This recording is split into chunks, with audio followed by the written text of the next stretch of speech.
good evening, good morning, good afternoon, whenever you're listening to this. Thank you. That's not how that goes. Oh, well, if you want me to do Truman Show. I thought that's what you were going for. No, I just was rambling things. Oh, okay. If you want me to do Truman Show, would be good morning. In case I don't see you, good afternoon, good evening, and good night. That would be Truman Show. Good movie. Solid performance by Jim Carrey.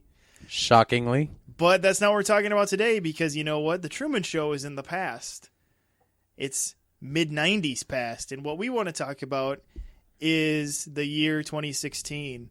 In the year 2016. Wow, okay. It's an old Conan O'Brien reference when he did that in the year 2000. Yeah. We're going to talk about 2016. Even though it's barely started, we're still in the first month. Because we feel like it, we want to talk about movies we are excited about coming out this year. Yeah, that was our New Year's resolution. Yes. To be more excited about movies that may or may not suck. And because this isn't really worth wasting God's time on praying, it's like it doesn't matter if these movies are good or bad in the long run for the sake of all mankind necessarily.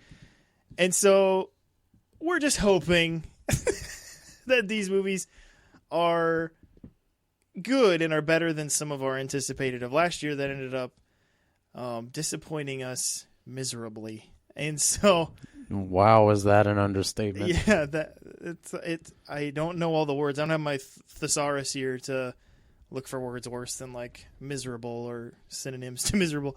But we're just gonna go over just a handful of ones that.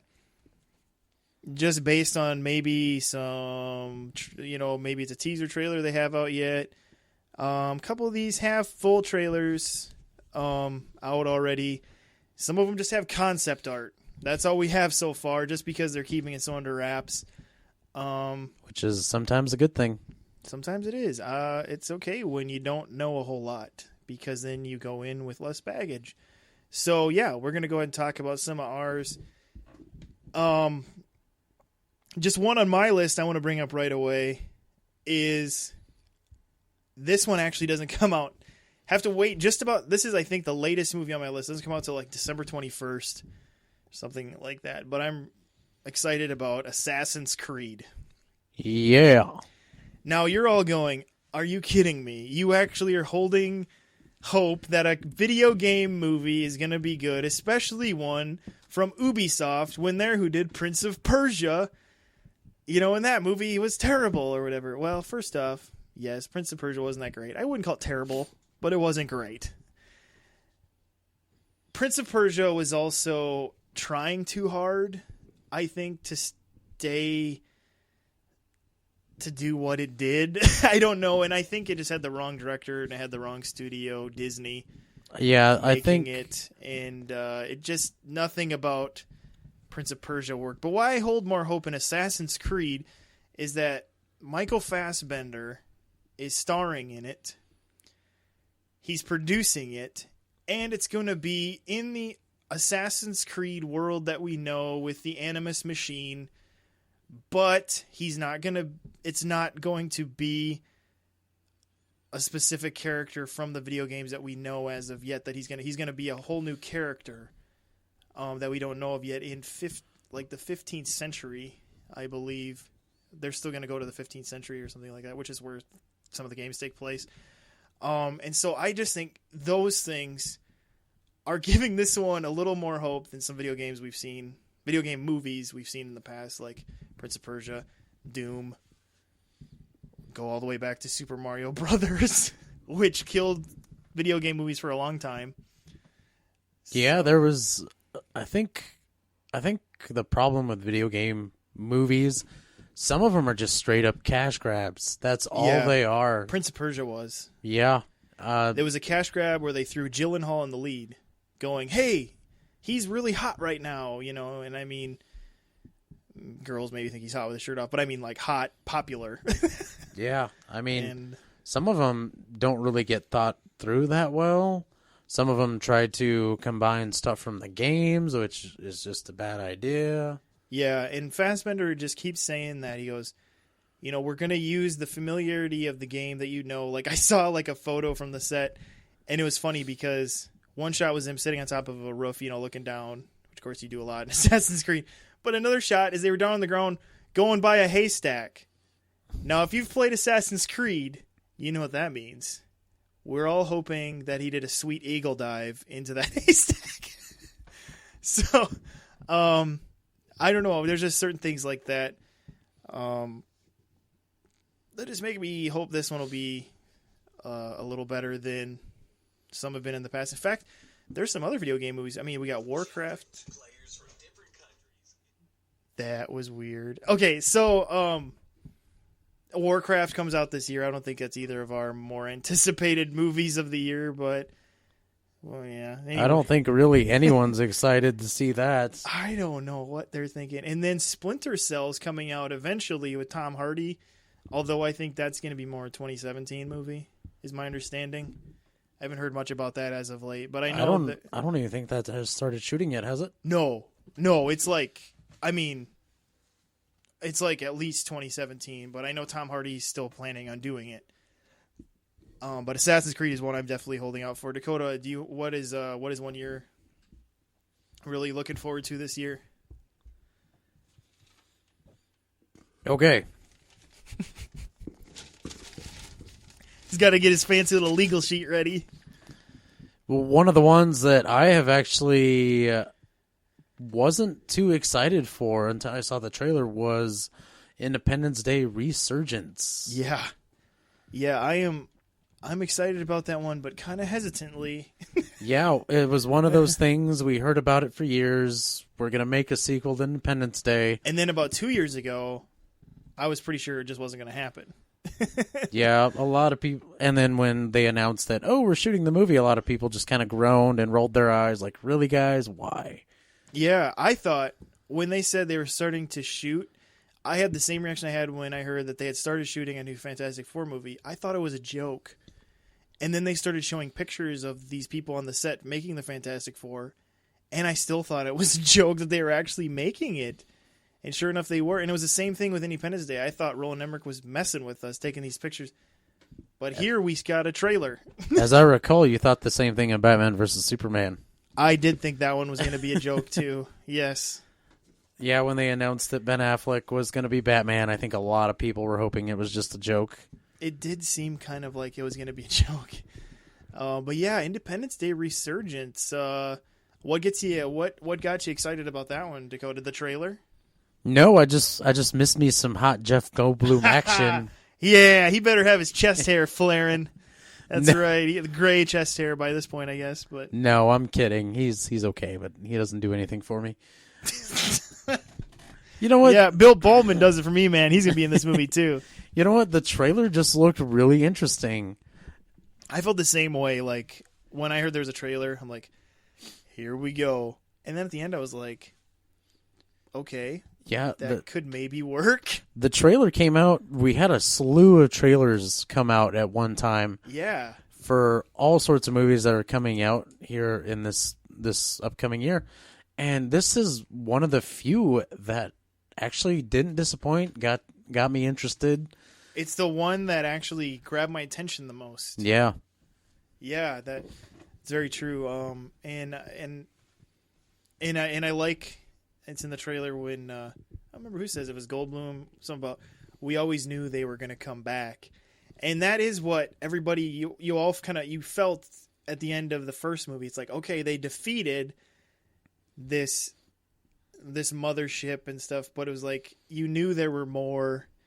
Just because of the fact that President Whitmore, where he's probably not going to be the president anymore, obviously, referred to them as locusts, that just move on from planet to planet, sucking up resources. So you knew there was probably more out there, and that maybe they were going to come for revenge or like a try again, whatever it would be, depending on how emotionless or emotion-filled this alien creature is, if it's for revenge or for just try again reasons. Yeah, and so it'll definitely be interesting. I don't know about you, Dakota, but I am okay with Will Smith not being in it. I don't know how you feel about that. But Well, he was the heart and soul of the original movie. he's the heart and soul of the original, but he's not the heart and soul of anything as of late. And so, yeah, definitely going to be an interesting movie, and definitely this is a movie I just don't feel is going to be very middle ground. It's going to be one of those where you're going to leave and say, wow, that was pretty good. Or, well, that was disappointing, or whatever. And who knows, there's always a chance that Randy Quaid could show up again. We never saw his body. No, just kidding.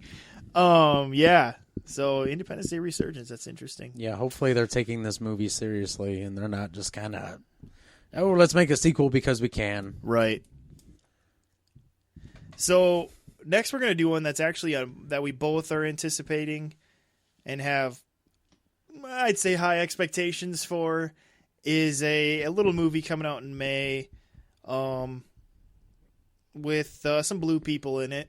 And it's not a Smurfs movie. It's blue people that are also mutants. And in fact, one of the blue people is the world's first mutant, and he's going to be the bad guy in it, and his name is Apocalypse.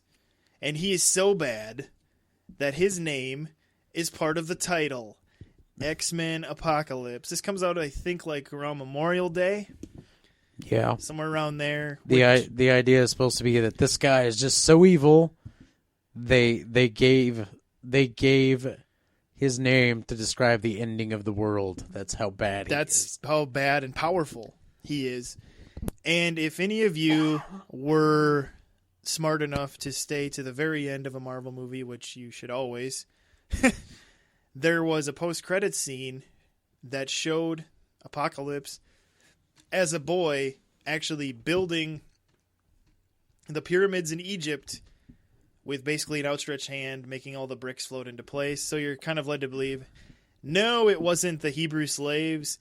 No, it wasn't aliens. It was a mutant that built the pyramids. Or is he a Jedi? Or is he a Jedi? Yeah. And then off in the distance, you saw these 4 people on horses, referring to the 4 horsemen, because Apocalypse always picks like kind of 4 powerful people to be more or less henchmen, in a sense, that they call the 4 horsemen, obviously referring to the 4 horsemen of the apocalypse.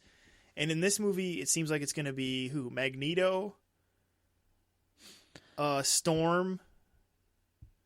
Those are the ones they seem to be alluding to. They kind of implied that Archangel would be one. Yeah, but maybe Archangel. It's hard to tell. Really make any sense. Storm and Magneto are the ones I caught for sure that seem like they're alluding to. Jean Grey, maybe. Jean Grey would be a definite one. They show her in the preview as a teenager having the vision about it all, and so I don't know what they're going to do with her. But this movie's really going to be the X-Men trying to stop the world's first mutant, who is basically the end of the world, comes with him. And so, yeah, it'll definitely... Dakota was talking before we started this show about how Bryan Singer didn't think it would ever get to this point to where they would be using Apocalypse in a movie and in a way that he wants to, and not the studio just pushing it to happen like Venom and Spider-Man 3 or something. And so it'll be really interesting to see where that goes, especially coming off of Days of Future Past, which again wasn't a perfect movie but was definitely one of the better movies of 2014. Yeah. And so and the other thing that's great is that we only had to wait 2 years for a new X-Men movie, which I'm more than okay with. Yeah, Bryan Singer usually once he actually starts working on a movie, he will actually put it together pretty fast. The problem is he takes forever, like planning, making sure everything's just right. His pre-production visuals planning stuff takes a long time. But you're right. Once he actually starts going, it seems like he doesn't spend a lot of time in post-production. Oh, yeah. It's like, oh, we're filming. Oh, it's done. And it's like, whoa. So, because it seemed like they just announced that Oscar Isaac was hired to be Apocalypse, practically. I mean, it wasn't. And then now here, like, they've released pictures in Empire Magazine, Entertainment Weekly, and they had trailers, and the movie's got to be done by May, which means they're done filming, and they're probably doing post-production work. And so it's just, quite crazy to think about. So, yeah, X-Men Apocalypse is another one. Another one I had on my list, I think, Dakota, you have this one too. Captain America Civil War, that's on your list? Yes, it was. It was. Okay, so maybe he didn't have it on his final list. I have Captain America Civil War on my list. Well, I figured you were going to bring it up, so Yeah. I kind of... mean, I literally have a Captain America backpack sitting beside me. I'm wearing a Captain America watch. And what a lot of people don't know is my undies right now are Captain America. I was kidding. I do enjoy Captain America quite a bit. I have liked Captain America for a long time, and I was one of the people that thought Captain America the First Avenger was an awesome movie when it came out. Because a lot of people go, yeah, I like that movie. Like, now they like it. But a lot of people didn't have as much love for it when it first came out. But I always just thought that movie was really cool, and I liked it as a period piece. But I'm really excited for this one just to see. I just hope it works. Honestly, I just hope they're not like rushing the idea of a civil war, that it feels earned, this whole fight between Captain America and Iron Man, let alone everyone else. But obviously those are the two that are going to be more the focus of the Civil War, because they'll be the leaders of each side. And so, yeah, it'll just be really interesting to see what they do with that. This will be opening what is usually referred to as a summer movie season, May, right at the beginning of May. This comes out, so we'll start our summer season either with a bang or with a So, yeah, but I don't know. It seems like this one could be pretty good. And the Russo brothers did a pretty good job with Winter Soldier, and they're doing this one too. So yeah, we'll see what happens. Pretty cool. So what do you got, Dakota? All right, another one I have. This is one I'm really excited for. More so after watching The Force Awakens, and I'm referring to Star Wars Rogue One. All right, yes, Rogue One. This movie comes out, I think, in December. Yep. Also, and yeah, what's kind of the setup of this movie then? It is going to cover how the rebels got a hold of the Death Star plans. The Death Star plans from the first movie, Death Star. Yeah. So this is almost going to be somewhat of a prequel. Yeah, like a prequel / parallel story to A New Hope. Yeah, we're gonna finally see what these Bothan spies look like that we've been hearing all this fuss about over the last 30 years. Yeah, so this will be interesting. And there's almost, in a way, as much weight. I'm not going to say more weight. I think there's just as much weight on this movie as on Force Awakens.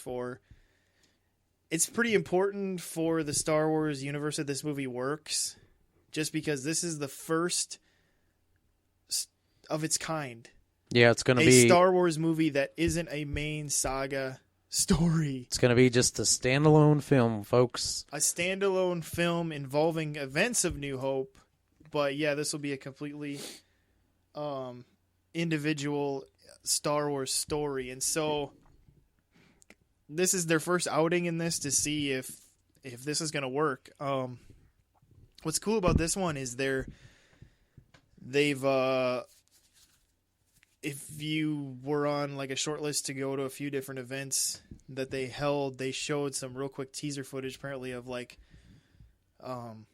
an X-Wing going over a forest, and then in the distance, the skyline, you could see the kind of looming Death Star, where it wasn't just like a moon in the sky. It was like the whole horizon was like, wow, the Death Star there. And so they were saying that was a shot from the movie. They showed us a real quick shot, and then they described it as a war film that kind of the genre they're looking to give the feel of this movie will be kind of a Black Hawk Down / Saving Private Ryan type feel. So it'd be kind of cool to see, how that works with a movie like this. They released other concept art of like trooper ships coming down and dropping guys and going back up, whatever they call those type of ships in the Star Wars world. And yeah, it could be a real interesting movie with a really multicultural cast of people, which is another kind of new thing for the Star Wars universe to do, is kind of more multicultural, and then have a woman leader of the group with Felicity Jones. This is kind of a big deal for her too, I would think. I mean, what else has she really starred in? Oh, I can't think of anything off. She played Stephen Hawking's wife in Theory of Everything and got a lot of acclaim for that, which I think probably helped her get this movie. But yeah, that definitely does look like a pretty good one. It's going to be interesting, that's for sure. Yeah, another one I'm really looking forward to is this year. It doesn't even have a title yet, but it is coming out because they're filming it. They're just calling it Bourne 5 right now, but the next Jason Bourne movie's coming out this year. Matt Damon is back. Paul Greengrass is back. Those are the guys who did... Well, Matt Damon obviously was Jason Bourne. But Paul Greengrass is the one who did Bourne Supremacy and Bourne Ultimatum. And they both decided they've worked together outside of the Bourne world now. And they decided to come back and do another Bourne movie because basically fans were begging for it. Fans have been begging for it, but especially after the Jeremy Renner movie, they really were like, we really want Matt Damon to come back now. Well, they did kind of leave the ending of the third one up in the air. Well, there was definitely more to do. It was just like Matt Damon at that point didn't want to come back, which was fine. But now that he is, yeah, bring it. I'm honestly surprised they didn't just recast him. That seems like the thing to do now. Yeah, that would have been a bad idea in this case, though. Yeah. But yeah, so Bourne 5 is really, like I said, we know nothing yet, except there's like a few screenshots out there of Matt Damon on set that really don't say anything. But it'll be cool to see where they take that, and I really hope that ends up being holds up to the standards of the other three that Matt Damon was in, which are really solid movies. That was a really solid trilogy that he did there. So yeah, Dakota, you got any more that you're kind of looking forward to this year? Well, there's two big ones that I've been excited about, and they kind of tie into each other. Yeah, okay. The first one will be coming out here in just a couple months. That's Batman versus Superman. Yeah, that's a March movie. We only have a few more months till that one, which is crazy. About time, because I am ready to see this movie. Yeah. They did release a trailer a few weeks ago that a lot of people are saying gave away too much about what the movie's going to be about, and a quote-unquote another villain in the movie. But honestly, that just got me more excited to see it. It's like I want to see how these guys take on Doomsday. There's a lot of talk going around about other members of the Justice League showing up in this movie. For sure Aquaman will be there. We have like one picture of him. That's it. We don't know what sort of role. And it's black and white. Yeah. We don't know what sort of role he's going to play in this. From what I heard, we're going to see Martian Manhunter, one of my favorite characters from the DC universe. Possibly the Flash too, right? Yes. Finally, we will get to see Ezra Miller doing something Flash related. He was hired to play the Flash. I think it was a year ago, wasn't it? Something like that. Yeah. Yeah. He was hired like a long time ago to pretty much play the Flash, and we haven't seen like anything from him yet. Sure, they just got a director not too long ago, but yeah. So that is probably my most anticipated movie that I'm just really looking forward to. And then one that ties into it, which is supposed to pick up right after Batman vs. Superman, is Suicide Squad. Yeah, Suicide Squad, which is August movie.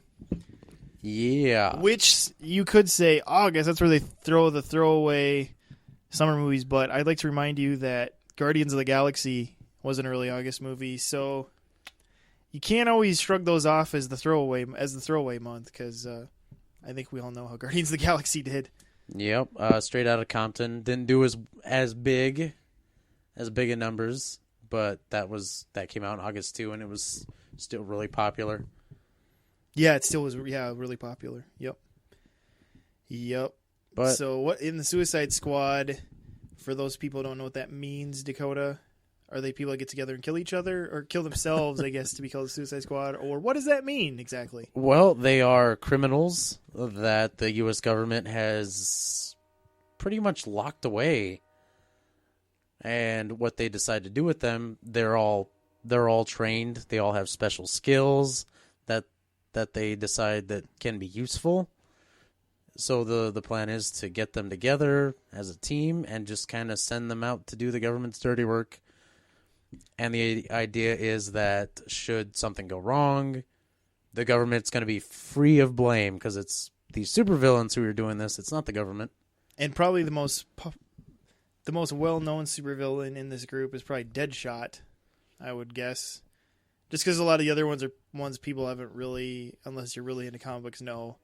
Like Captain Boomerang, the Enchantress maybe a little bit, and Harley Quinn. I guess a lot of people know Harley Quinn because of the animated series. She seems to have a huge following, and the closer the movie gets, the more they're just chomping at the bit.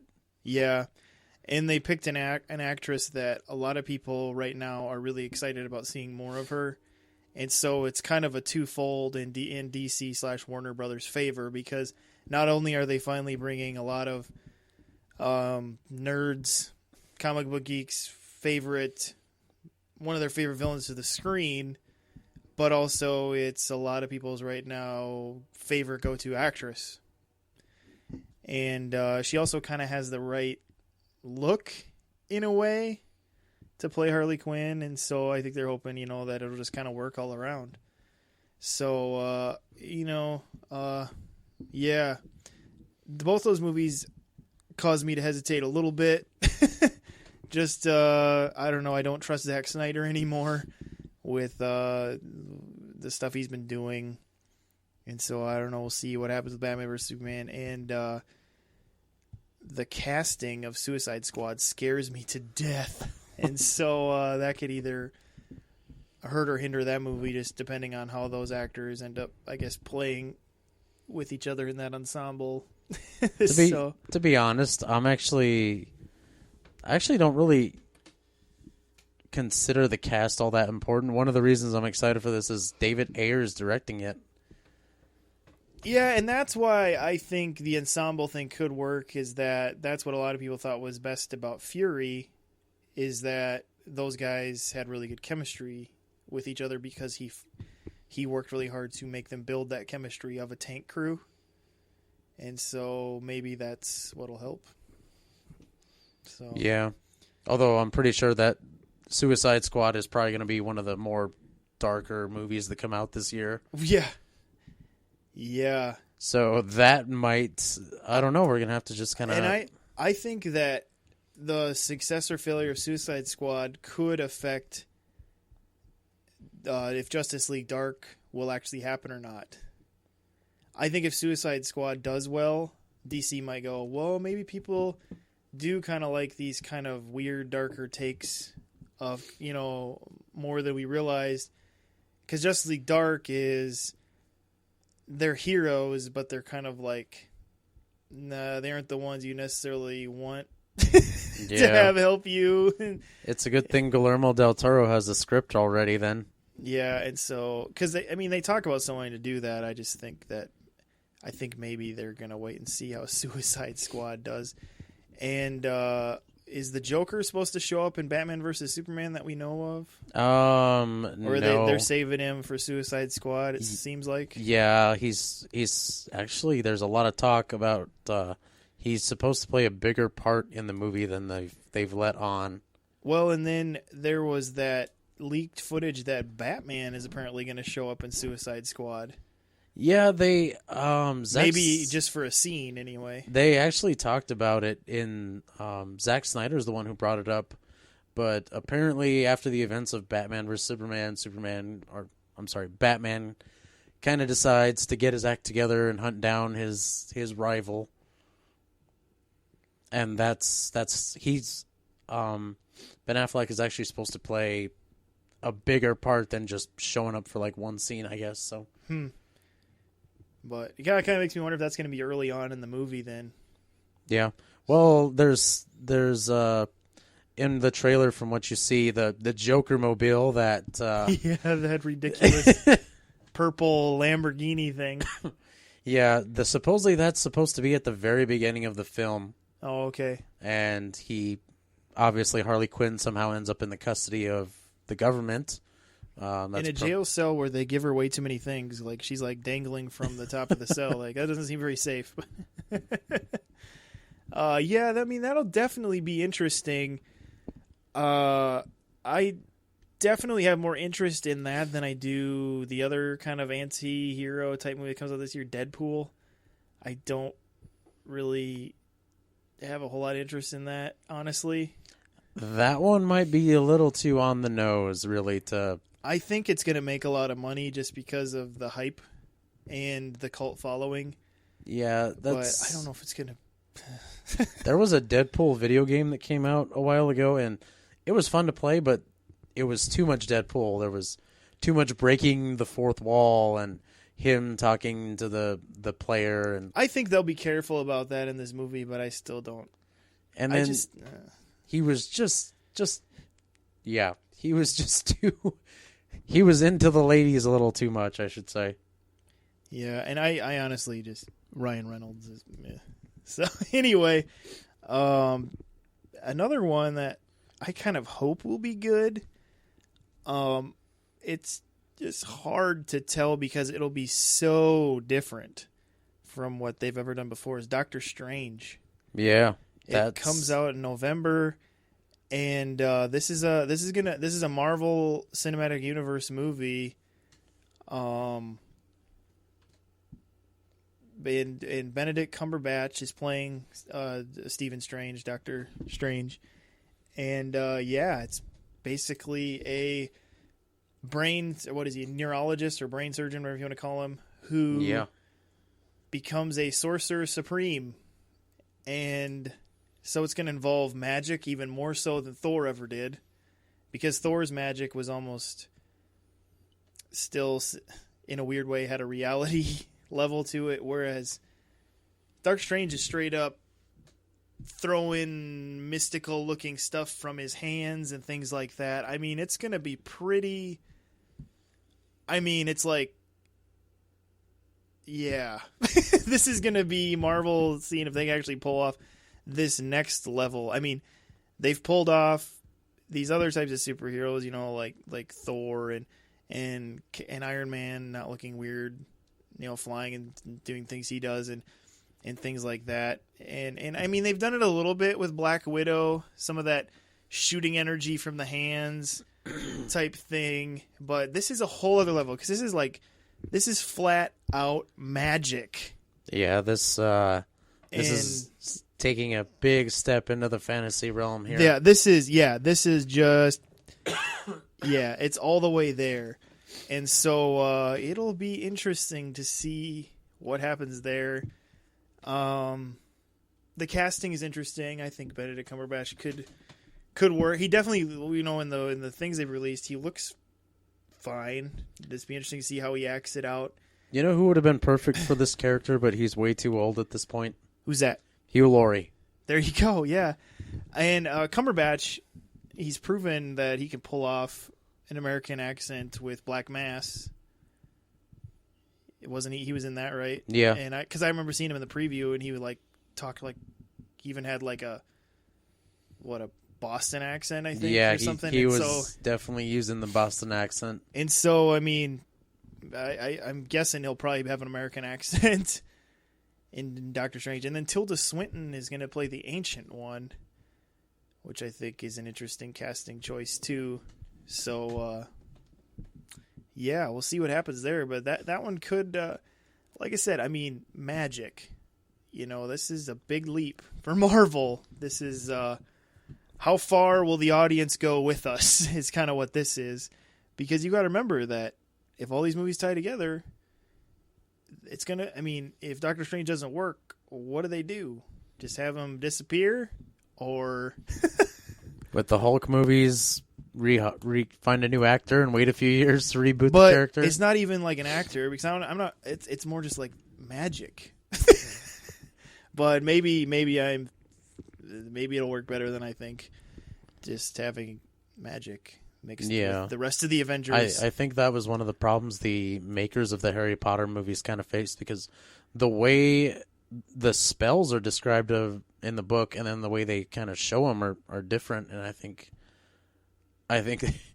they kind of said to themselves, "Well, let's make it a little more realistic and have it look like." I don't know. In some of those shots, it looked like they were firing lasers at each other. But yeah, yeah. So yeah, do you got any more on your list, Dakota? That was pretty much my whole list. Yeah, I pretty much hit all mine too. I mean, there's a couple others coming out this year that some people are excited about. Like Disney has their live action Jungle Book. Paramount's releasing their third installment in the Star Trek series. Things like that. Apparently, neither of us have decided to have those in our short list. Or Tarzan. Yeah, and so there's those two. But like I said, we're just, this is another pretty big year for movies in terms of Star Wars trying something new. Marvel's trying something new. Jason Bourne is coming back. DC has a slate of big things coming with the dawn of the Justice League and a supervillain team. Yikes! There's just a lot of crazy new old ideas kind of coming into this year. So yeah, it'll be interesting to see what happens. Hopefully, I'm gonna be honest with you. I was a little let down with this last year. I mean, we both had movies that we were hoping were gonna be good and just didn't. You had Minions that just, I don't know what was going on there. Yeah, and the more of the reason I hope that'd be good is just because I knew my kids would want to see it. But yeah, then that was terrible. They're not going to see that movie. Then you had the just huge disappointment that was Fantastic Four. Yeah, that movie was a disappointment before it even came out. Yeah. So, thanks, Josh Trank. Yeah, that was just kind of weird and awkward. Yeah, and then one for me that I'm still kind of reeling over, Spectre. Made a ton of money, still.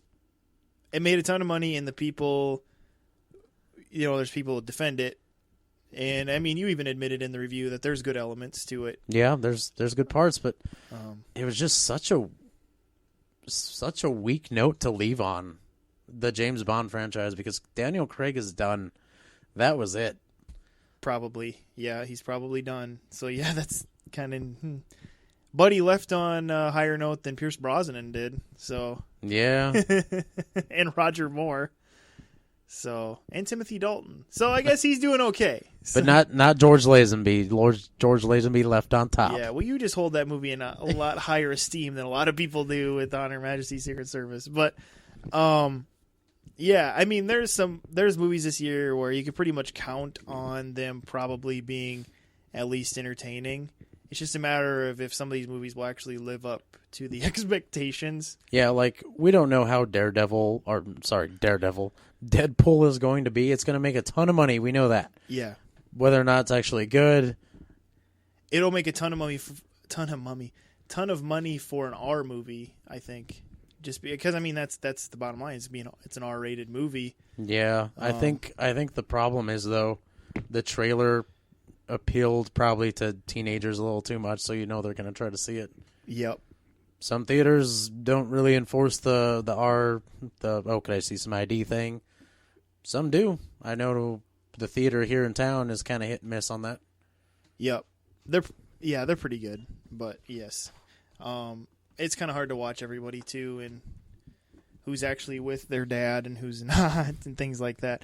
But yeah, and so yeah, we'll see. And then there's ones like Independence Day Resurgence that could literally go either direction. Yeah. So yeah, but it should be a fun year, and we're excited to bring more movie talk to you and see these movies and weep with you, laugh with you. Be angry with you. Jump in the air for joy with you. And so, yeah, hopefully you stick around and watch for us Best ways to do that are Facebook. We post a lot of we try to put a lot of movie news on there and bring up things to keep you updated on things we hear about. Obviously, we put stuff about our new episodes on there too. But you should. I'm not going to say could. I'm going to say you should subscribe to us on YouTube or iTunes or one other podcast way that you listen to. Subscribe. It's a good way. Give us feedback. We like that too. Good or bad. Give it to us. So, yeah, but with that, we'll close this show of things we're excited coming for this new year. So, yeah, this is Steven. And this is Dakota. Keep the change, you filthy animals.